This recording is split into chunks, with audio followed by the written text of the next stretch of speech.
Hello, Goodman Games fans, and welcome to episode 11 of the Scrivenery. Tonight, we're going to be talking about what makes for a good third-party publication. Have a couple of guests with me tonight for a roundtable discussion. We've got Stephen Newton. Hello, thank you for having me. And Daniel Bishop. Hello, and thank you also. And so Stephen manages brand Thick Skull Adventures and does freelance publication through that route. And Daniel also, did I give the right name? I might have gotten mixed up now.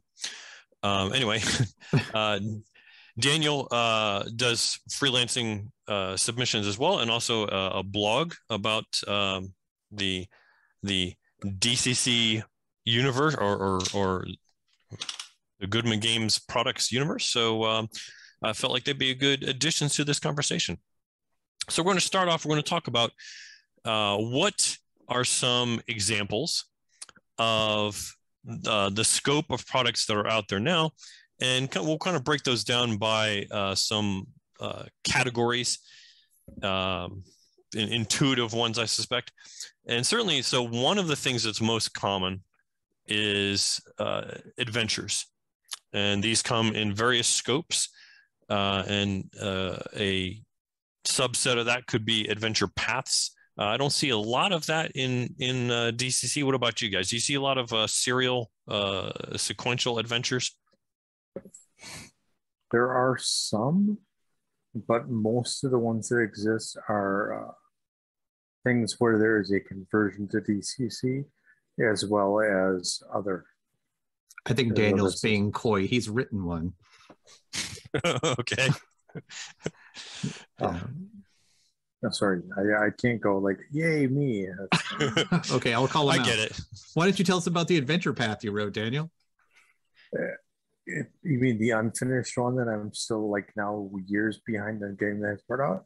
Well, I've got my own unfinished adventure path, so I can't really complain about that. It's got to the point where it goes, I guess.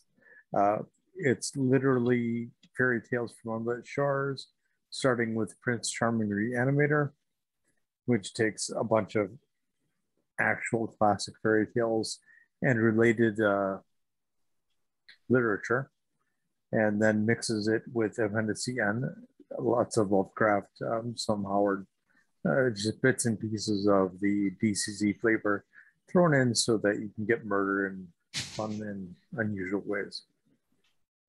There are, so Dan and Prince Charming Reanimator is just a great adventure. I think I've run it like 3 or 4 times on my table. It's always a good time. The Purple Sorcerer adventures, I believe, can be strung together as well. The Great Swamp ones, or whatever they call that.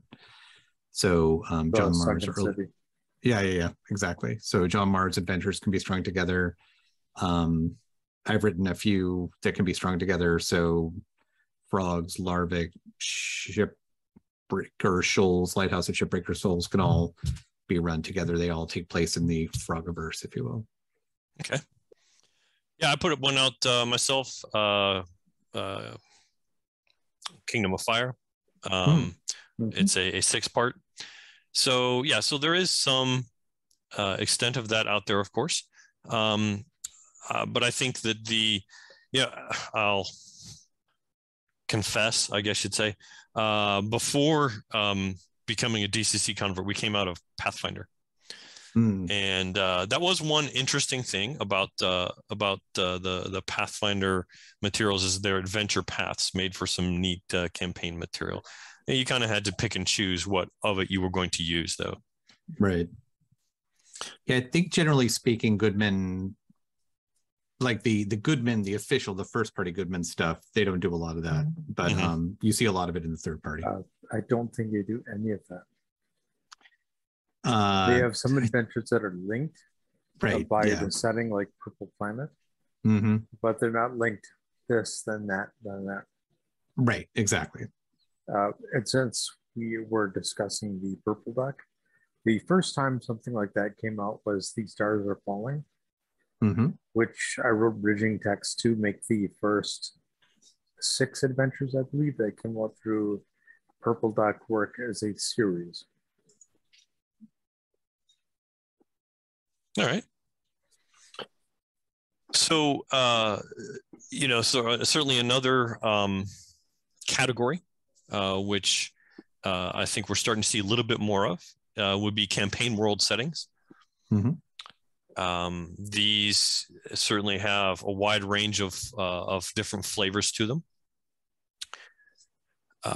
You've got rules variants, and by this I would differentiate from campaign worlds in that when you're getting into products that actually introduce new either a lot of new classes or such a different setting you need certain rules to go with it. For example, the one that I often go to as an example for this is Star Crawl. All right, so here you're taking a DCC-ish vibe and putting it onto a purely science fiction environment. Okay, so it absolutely qualifies as rules variant. I'm sure there's also an element of a setting that's involved with that. Yeah, depending on how there's a lot of overlap between the two of those. I think one of the more popular ones is Mike Evans' Hubris at this point, obviously as a campaign world. One of the first ones would probably be, just top of my head, would be Tales of the Fallen Empire, I believe. And that was, in fact, I think, Daniel, you did a whole article on that, if memory serves. Probably. Yeah, that was like one of the first ones I remember coming out, but that was a sword and sandal type campaign setting. But yeah, I think the big one now, and I'll be talking about it a little bit later, is obviously David Beatty's It'll Always Be Dark Trails to me. Weird Frontiers as a, it's got its roots in DCC, obviously, but it is Weird West. And so that's with a horror vibe, right? Well, yeah, it's yes. We'll just say yes. Okay, yeah. Keep it easy. Yeah, one thing, unfortunately, I haven't had a lot of opportunity to try out a lot of the other stuff that's out there, just because of time. But yeah, there's certainly a very interesting scope of different things there, depending on what kind of flavor you're looking for. Right. And then another category would be rules supplements, which are more things that are meant to basically snap onto the main DCC, and we've got some subcategories within this. Zines oftentimes have various supplemental material that you can use. There could also be, well, I'll tell you what, in fact, let me throw this out for you guys. What would you consider some of the preeminent zines that are available that provide this kind of, certainly there's Crawl and there's Dam. Yeah, so in addition to Crawl and so I would say as a rule supplement without changing, like, so you get stuff like Black Powder, Black Magic or something like that, which is, and I love zines because I think zines are a great way to experiment with, different settings, different classes. I think the other one, I believe it's Meanderings by R.S. Tilton. I think that's just a lot of additional material in the straight DCC world. So it's not introducing a whole new vibe of a campaign. Meanderings Across Floodlands, which is the MCC version. Oh, okay. So there you go. I think Meanderings would be in that. Yeah.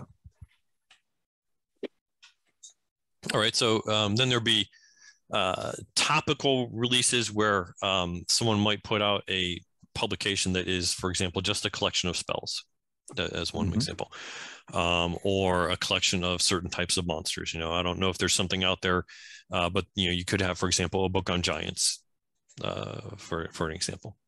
Not my knowledge.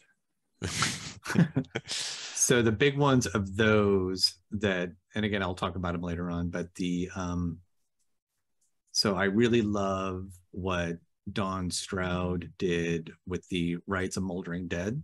Yes. So it's basically just a book of how to punch up the undead elements in your campaign. So it's a bunch of tables. It's like, these are spell effects, or these are things you might do. And then I believe he also put one out for angels as well. Yes, he did. Yeah. So that's a great example of if you just have, you just want to add more meat. Yeah, I'm going to have to look into that one. I don't know if you had seen in the years gone by there was a set of books for, I think it was second edition D&D called the Van Richten's Guides. To the Undead, yes. I loved those books. I thought they were really great in terms of adding depth to Undead. And so I'm really interested in the prospect of seeing something like that for DCCM. So I'm going to have to dig that product up. You said it was called Rites of the Moldering Dead. Forgotten Rites of the Moldering Dead. Got it. Okay. Yeah, I'm putting it in the chat here. I'm trying to remember the name of the Celestial version. The Lesser Key to the Celestial Legion. Yes, thank you. Nice. Yeah. Both are fantastic. Yeah. All right. I will look those up. Outstanding. I'll type them in here for our viewers. Okay, and then just in time show notes. Yeah, absolutely. As a super early thing that came out, alternate occupations. Oh, I love that. Which is just a PDF. Mm-hmm. But first off, it tells you what some of the more obscure occupations actually are. It gives you some race-based tables and basically brings it out to a D200. Nice. Yeah, that's gotten a lot of use at my table. I used to. I mean, I think the DCC crawler, the 0-level generator, has made us lazy. Yes, but before, all love to John Marr. But before that came out, we used to have to roll dice for occupations and whatnot. And so that book was just fabulous, the alternate occupations book. I don't know if that guy ever put out anything else. That's the only thing I ever saw. I believe that's it. Yeah. Well worth it, though. I'll look that up too. All right. So, and then before we get into a little bit more detail about what are the characteristics that make a third-party publication stand out, I'm going to go through real quickly kind of the other side of that, what not to make. And I found this something that might be worth discussing, just because as I was going through recently, I was rereading the book, How to Write Adventure Modules That Don't Suck, something like that. And the very first article in there was by Joseph Goodman, and he talked about, yes, some of the things he looks for, but he also talked about some of the things that he doesn't like to see. So I thought, in that vein, it'd be interesting to talk about, well, maybe some of the things that some directions that are not ideal to go. One of the things I found it interesting, one of the things that was mentioned in the article was something to the effect of, don't make something that any GM can just easily do without having your product. But then as I gave that some thought, I realized, what is easy for a given GM to do differs radically from one GM to another. Just as an example, my wife, who is a really great GM, really doesn't like fussing over mechanics and coming up with new monsters and having to stat them out. Me, I find that very, very quick and easy to do. And so, what one person feels like, oh, this is superfluous and unnecessary, for another person might seem very helpful. Well, yeah. So how would I answer that question, or how would I respond? I would say just the act of preparing an adventure is going to be helpful for a DM or a judge who doesn't have time to prepare anything. So you could have a quote unquote vanilla DCC adventure, and it's still good to just read it and have something ready to go in a short amount of time. So I think there's always value, even what might seem on the surface of something a GM could have come on their own. A lot of times there's just a time element that they may not have. When I think about the types of things that would probably, and I will say, Joseph Goodman is so generous with his time and his advice and all that. I think what I've heard him say even is try to avoid things that feel like vanilla D&D. So he definitely wants to see the DCC vibe in adventures, and Whether that's, hearkening back to Appendix N, obviously that's where his love is. But like you said, you've got Starcrawl here, which is just something imaginative built on the DCC rule set. I think that could also be worded as simply "don't bore me." Yeah. Mm-hmm. Like, you don't want to have Arcan Pi. You don't want to have. I mean, you can go too far the other direction too. Like, you don't want to be on. No, you got me doing that, Stephen. You don't want to be having the judge need hours to prep your adventure. Yeah, that's true. But on the other hand, like, you don't want it to be so vanilla that there's nothing that sparks your imagination as you read through it.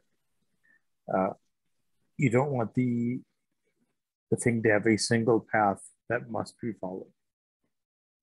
Mm-hmm. You do not want to not understand the basics of the rules. Mm. And those are the things I would say right off the top. Yeah, just to play off what Daniel just said,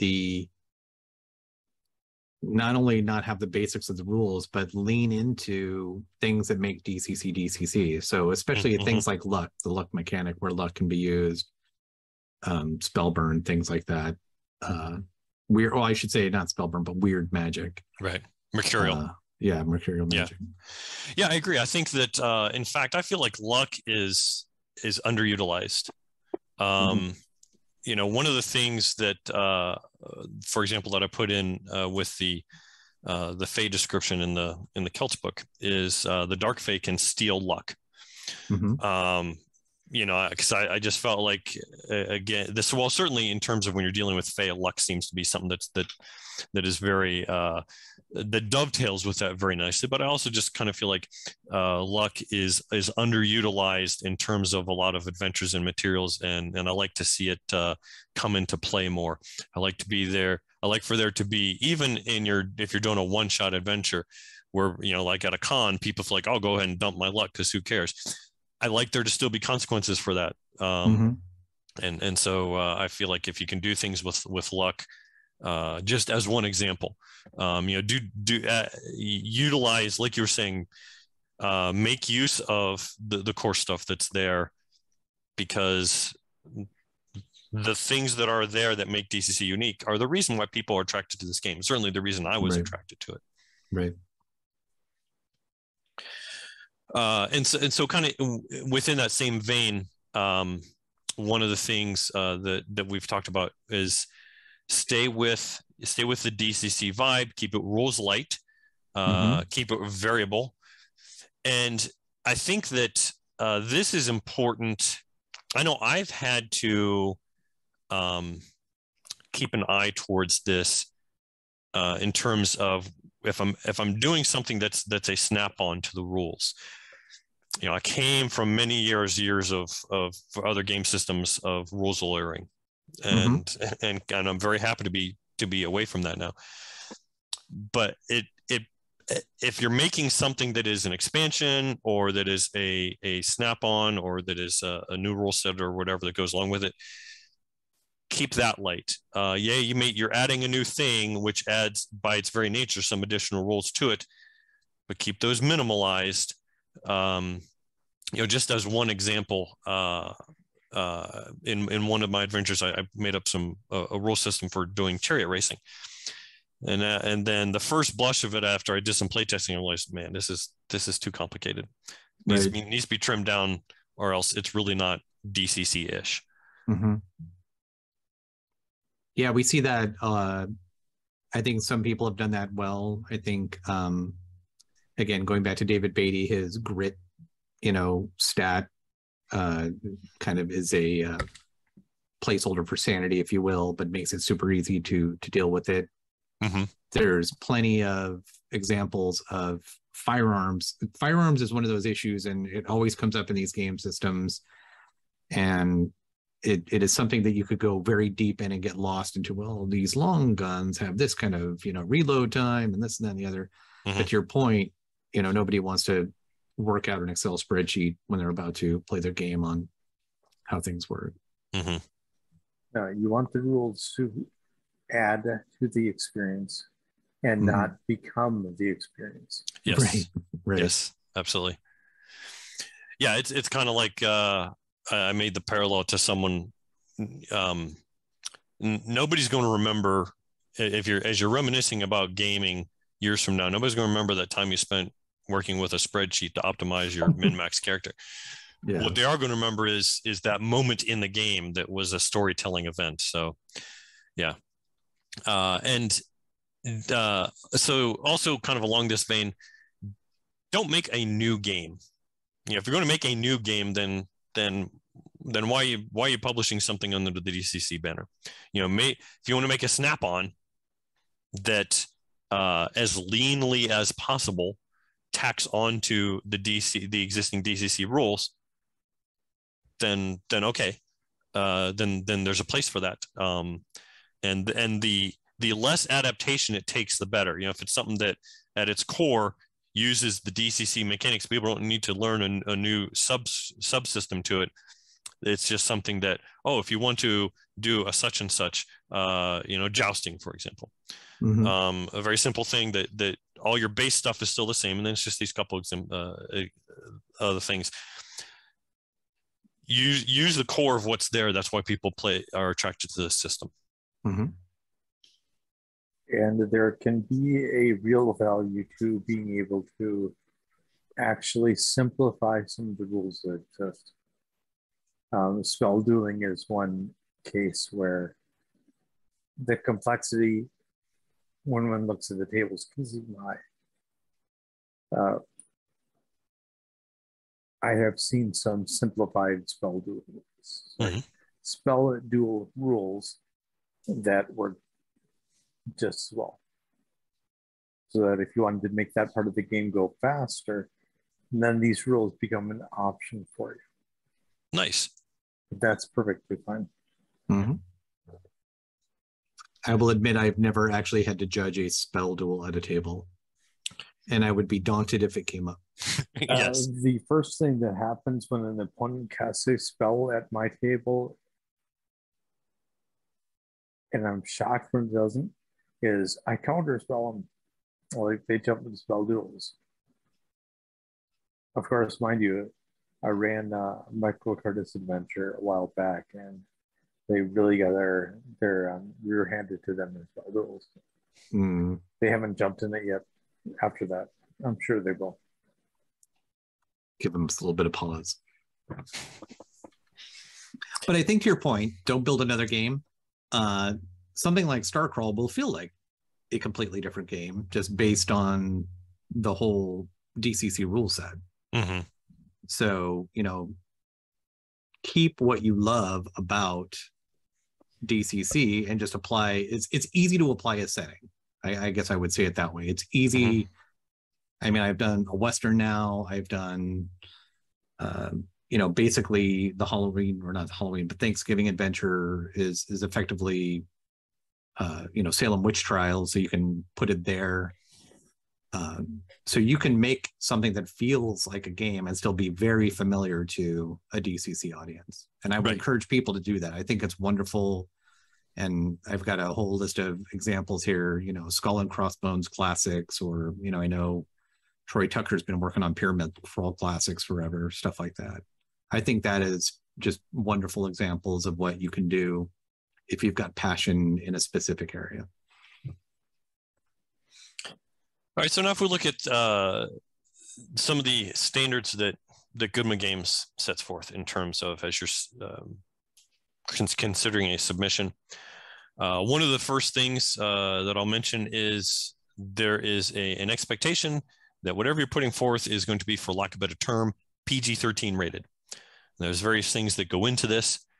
I had posed the question in our pre-discussion of, or someone had posed the question, are there products that strain that rating as it stands now?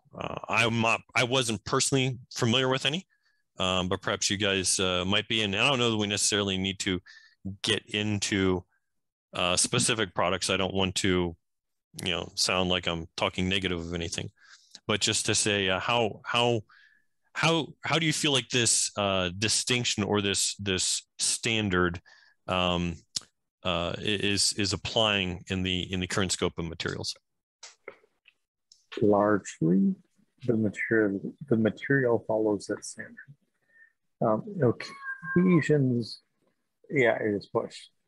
When I did the Arwich grinder for crawl number 9, I was shocked that got through without any request for modifications. I thought, sorry, go ahead. No, you go ahead. I was just going to say, I thought that pushed it a little bit. Mm-hmm. In my own writing, both for third party and first party, there's been a couple of things where I've said, is this going to make it? And one of them, I was pretty confident it wouldn't. And sure enough, it didn't. It was, big demonic ritual at the end. And there was like a lot of what we would call body horror, which needed to be toned down. But there's also, Michael Curtis is the director of product now. And he basically says, look, as long as you're not explicit on what's happening on page, you can actually push it pretty far what they will accept. But it has to be, it can't be explicit on the page. You can like infer things. Leave a lot to the imagination. Yeah. So you can do a lot of fade to black or, careful editing and probably get the points across that you want to get the points across without having to talk specifics. Right. So one of the other stipulations that is part of the standards is, I don't know how really else to describe this, but that it has to be a, quote, quality material. Now, there's various things that go into that. Some of that is, I'm sure, just some of the base level stuff of what does the publication look like. If you've got very obvious spelling mistakes all over the place, and it's a font horror, and it looks like it was slapped together very quickly. I would suspect that might at least get a bounce back for, hey, why don't you clean this up a little bit? But going beyond that, then, of what does a quality product look like? Which is, okay, now this is kind of the crux of this episode. And I think for me, certainly there is a production value side of that. You want something to look crisp. You want it to have, if you've got some graphics, you want them to look nice. If you want your page layouts to look appealing. Certainly, it doesn't hurt to have very nice artwork on the cover or inside the material. But I think also some of the things that we talked about before in terms of the nature of the gonzo kind of mood, to me, that also speaks somewhat to, it is also a piece of the quality issue, because you want, for example, if you want to talk about adventures, you don't want to have, I don't want to have just you're in the tavern and some orcs come in and so you bust some heads and that's about the extent of it. And you don't want it to be something that someone would feel like, well, what does this do for me? You want it to be something that sparks the imagination. I think to me that's very key. I will freely admit, when I first was exposed to DCC, before playing the game, when I first saw the materials and I saw some of the adventures, I took the name and thought, oh, this is just going to be dungeon crawling without any kind of excitement to it. I've been there, done that. Then I started buying some of the adventures and realized, oh, these are really well thought out and they're actually very interesting. So you want something to, for me, one of the big pieces of quality is something that sparks the imagination, something that is going to be a part of you and your players telling a good story. So what about you guys? What things float to the top for you in terms of this is what speaks of a quality publication? I'm gonna let Daniel go first because he's thinking. Okay. The first thing that I would say is reusability. Like, it matters to me that the thing that you got is not going to fire and forget. It's got things in it that will keep in play for a campaign, or you can come back to it. If you look, for example, at Stephen's haunting of Larvik Island, you will at least have the opportunity to travel on to another location. What happens there matters because it matters what happens next in your game. You can have some kind of magic that or curses in some cases that could affect characters. You could have new spells or new monsters that could be reused. Deities, anything that makes that thing something you refer to again. And at that point, I suppose there's for example, the giant beavers in your modules that keep recurring is something that makes you go back to the previous one or back to the series as a whole, as opposed to just fire and forget. When I was doing the CE series, I included a section on squeezing it dry to give you ideas. How could you reuse this material or extend it? And I recommend that for anyone. Mm-hmm.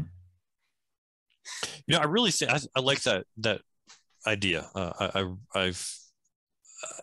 I can see the value certainly in that, from the standpoint that even just one of the great things about DCC is as a player, you never know what to expect because there aren't standard magic items. There aren't standard expectations of what a spell is going to do. There aren't standard. Well, there are standard monsters in a sense, but they're guidelines.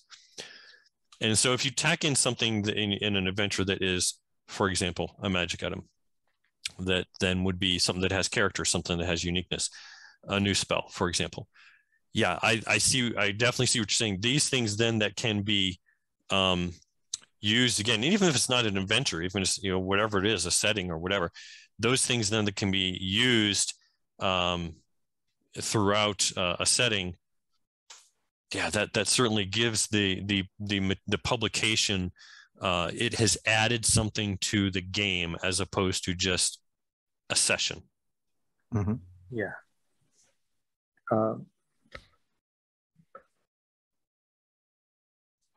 And honestly, like,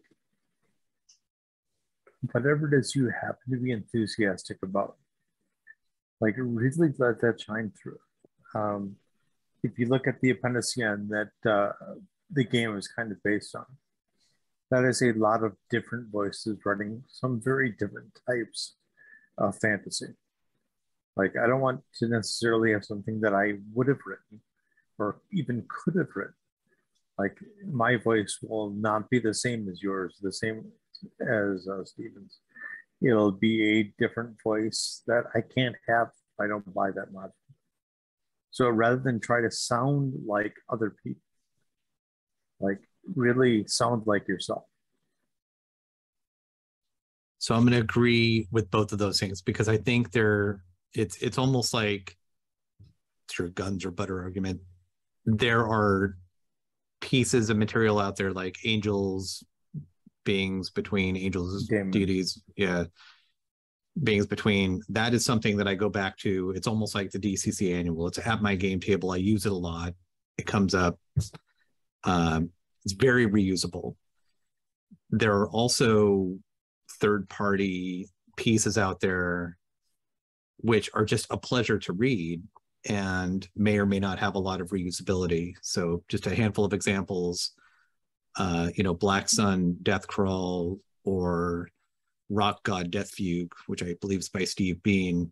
If you've never read Rock God Death Fugue, it reads like a concert, like a heavy metal concert program, and basically you're going to burn out as a rock star with DCC rules, and it's amazing. It's so fun to read and look at, and it is a quality product. But you're not going to get a lot of reusability at your table. But it definitely is. Well, I don't get a lot of reusability, but I love reading the thing. Right? I honestly think if it's written well enough that it sparks your imagination, every time you read it, you are getting reusability. Oh, that's true. I'll put that in here as well. I don't know if you can even find that anymore. Yeah, and I think those things that that, as you said, just spark your imagination as you read it. That provide an additional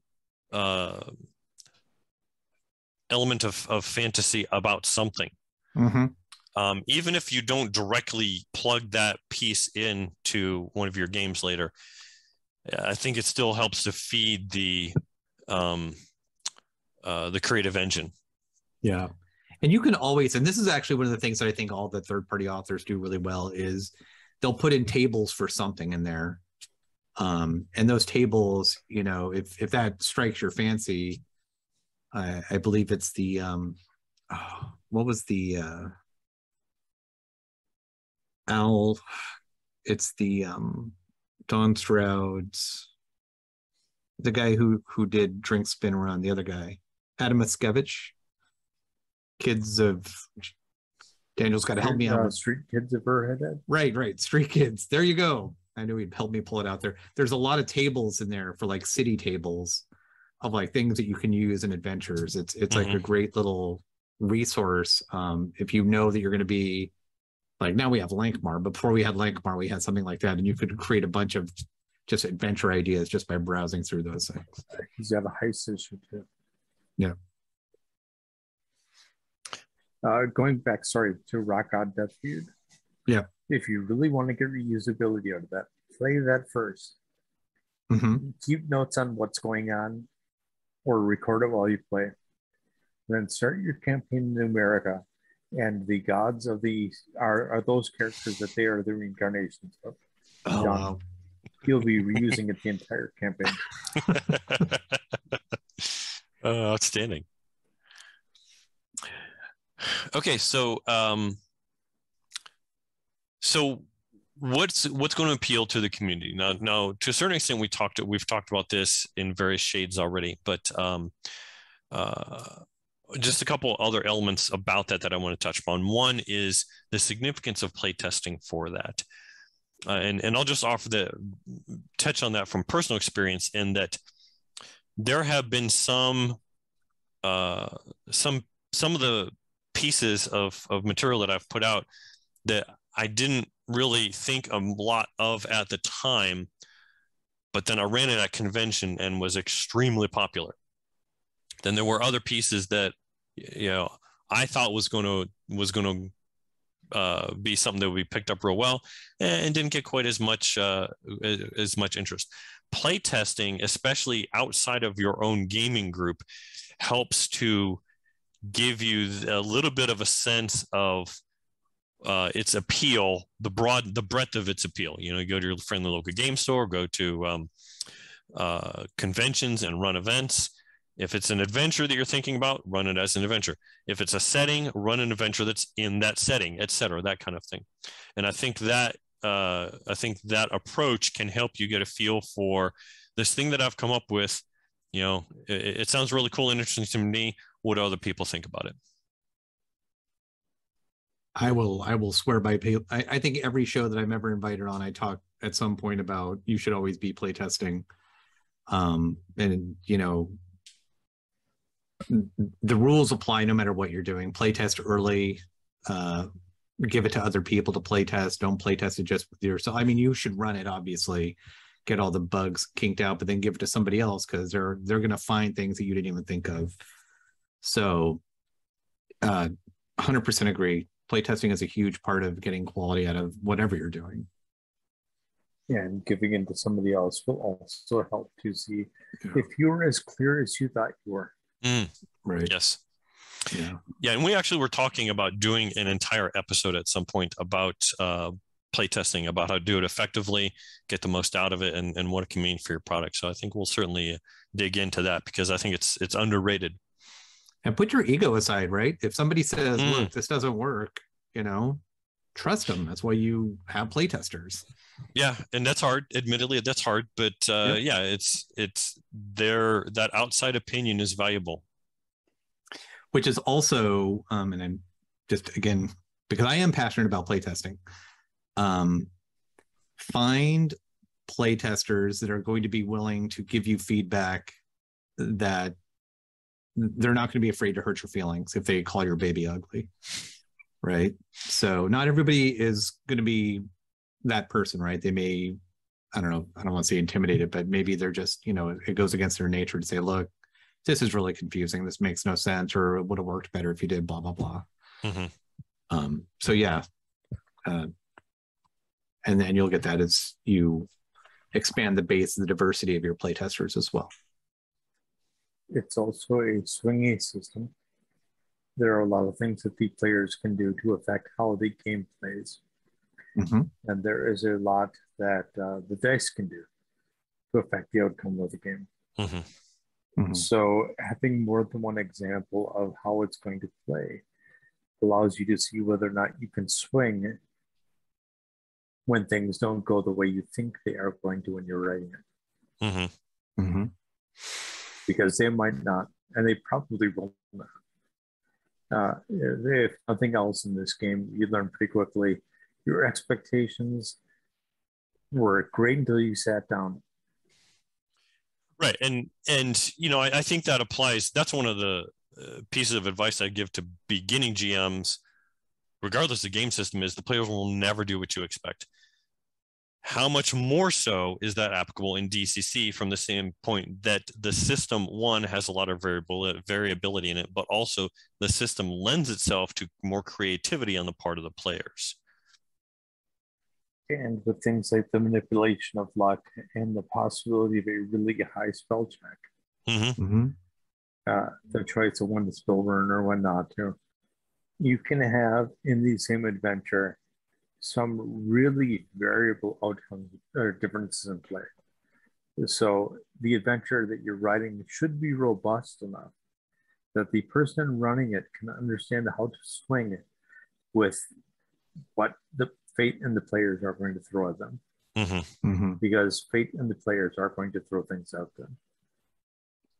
I've started in the last couple of things I've written, I've started to create obstacles, puzzles, hazards that I don't even know how they can be solved.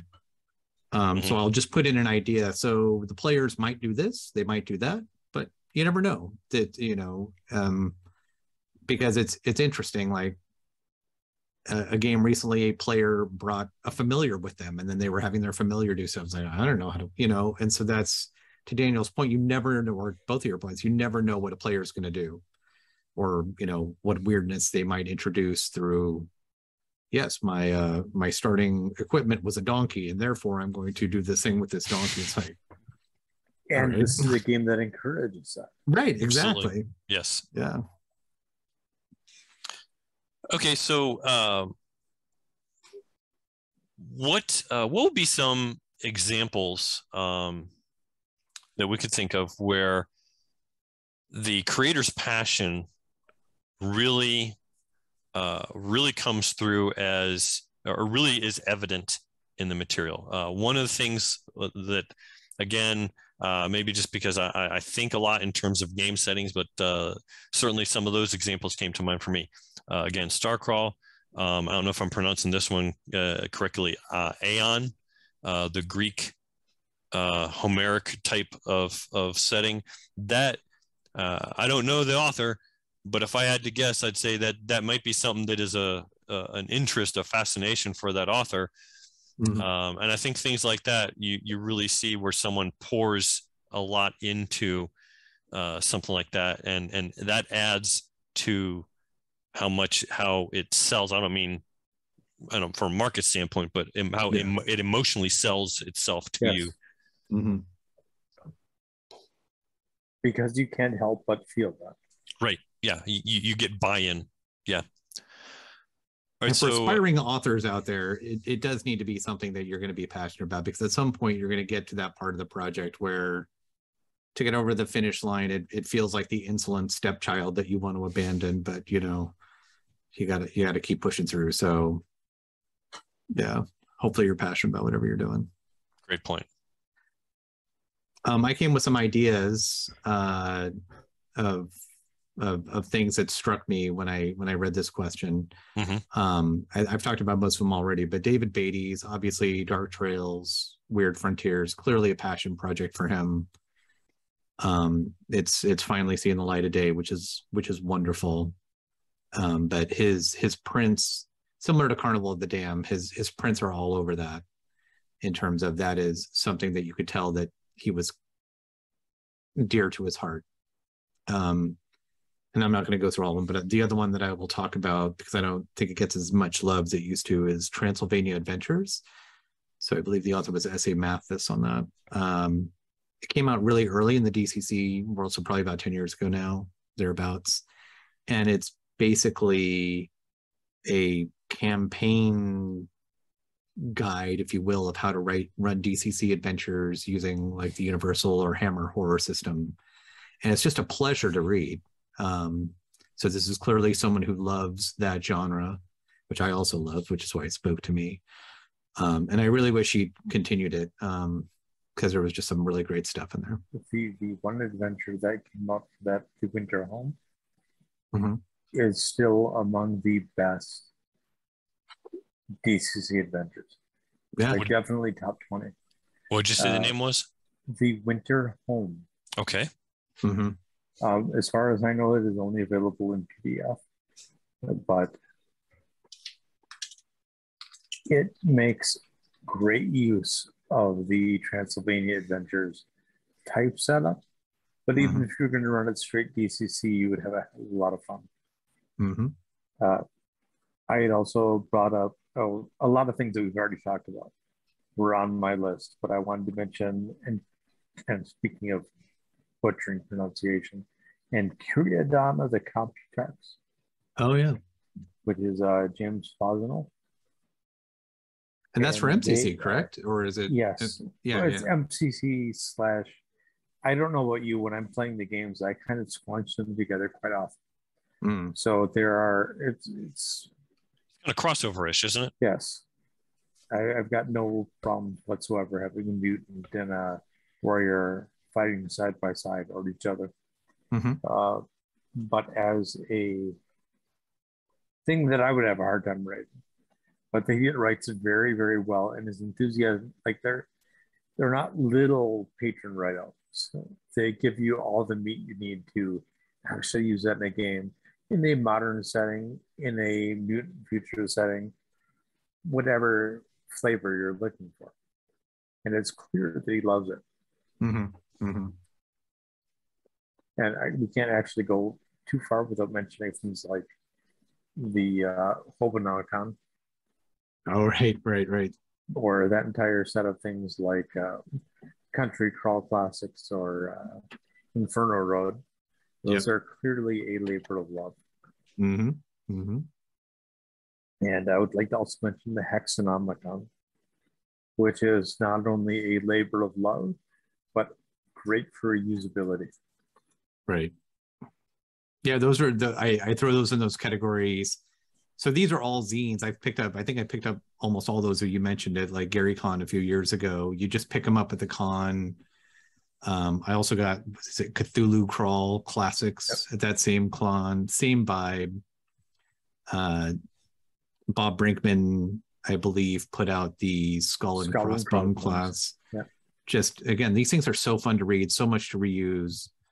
That's why I love the zine scene so much, right? You can see some really quality writing and just fun immersion from people who love that material. All right, so we have just a few minutes left here. So I want to take a look at, for each of us, what would be the kind of things that you look for in a third-party product? And I know we've talked about some of these already, but what's the stuff you want at your table? What's the kind of thing that you're going to buy because you feel like, oh, this would really add something to my game? And for me, and I know we've talked a lot about things that take the give you a little bit of direction in terms of the variability nature of the core game. For example, again, one of the things that I think Stephen had mentioned was the angels, deities, beings in between, things like that. Okay, yes. things that take that give you some thoughts and some ideas of how to throw something new and unexpected in that adds a new flavor onto something that's already part of the game. To me, I find that very valuable. Adventures, I buy a lot of adventures, but mostly to farm them for ideas. I run almost exclusively on my own stuff. So what about you guys? What do you think in terms of what are things that you look for your own table? Stephen. So I buy and try to read as much as I can, if nothing else, just to harvest ideas. I end up using what I use at the table is adventures mostly, and like I said, some of those reference books. Like I use Angels Demons quite a bit. I used to use Alternate Occupations quite a bit. But honestly, I will see ideas in these adventures, and just to see, like, I'll give you an example. This isn't a third-party one, but reading Marzio's Doom Who Came to Christmastown, how it was a point crawl system in the beginning of that adventure of how you went between locations, and just seeing how he did a point crawl system was very interesting. And like how I might, because sometimes it's like, is it a hex crawl, is it a point crawl? And it was like a nice in between. So you can always get ideas from these things. So it's always worthwhile just to read and see what clever people are doing, so you can, just bring your game up to another level. And Daniel. Well, I buy everything. It's difficult to, well, I've got the blog where I'm trying to catalog it all. And that requires me to actually look at it all, read it all. And whenever I have a chance to play it all, I do buy a lot of adventures. I do play other people's adventures all the time. I write my own stuff, but life is busy. Sometimes you just want to be able to, print off the PDF and then run it. I am not particularly strong in the nautical aquatic arena. So those things in particular, I recently, in fact, picked up a book that has some sea elves in it and some merfolk and things like that. Someone here might be familiar with it. That stuff I would have a hard time coming up with myself. So I'm always happy to see it. The Skull and Crossbones classics that Stephen mentioned, again, always glad to see that. Anything. There are so many things actually that I read it and I go like, oh man, I wish I'd come up with that. But there are also a lot of things that are out there that I know I could not have gone with. Yeah. It's outside what I know. And that expands me as a judge. And frankly, as a person, I get to learn things I didn't know. Right. All right, so we're at our stop point. We got to make way for the next show. So I want to thank again my guests for joining me for this conversation, and be looking for our next episode, which is probably going to be in a month or so, because we got Origins coming up soon. So good night, folks, and thanks for joining us. Thank you so much. Thanks for having us on. Tomorrow.